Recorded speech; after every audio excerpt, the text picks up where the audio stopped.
hoy vimos el documentario Turning the Tide, que es una culminación del proyecto Turning the Tide, que es sobre conservación y restauración de manglares, también coral en Aruba.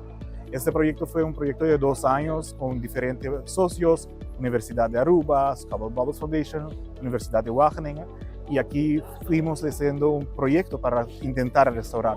Y hoy culminamos con el documentario y idealmente era para inspirar a la persona para así también conservar la naturaleza.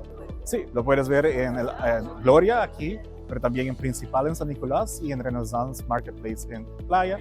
Va a comenzar el 31 de enero y va a ser por 2 semanas. Hay 2 funciones por día y puedes ver este documental. Y invito a toda la comunidad, con su familia, con sus amigos, amistades, para venir con su compañero de trabajo, para venir y ver este documental. I think as an observer of the people working, to see the passion, I was always like a fly on the wall.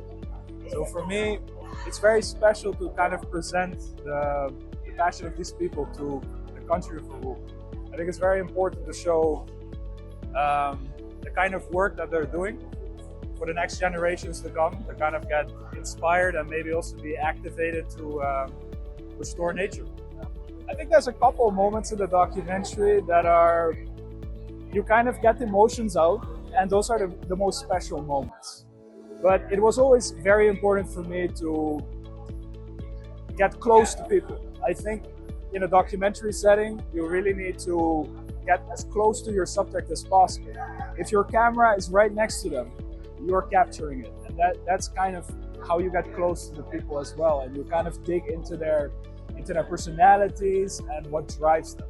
So I invite everyone to come and watch Turning the Tide. I think it's a very important thing to see things that maybe you don't see every day, to see the work that's being done to Aruba's nature conservation.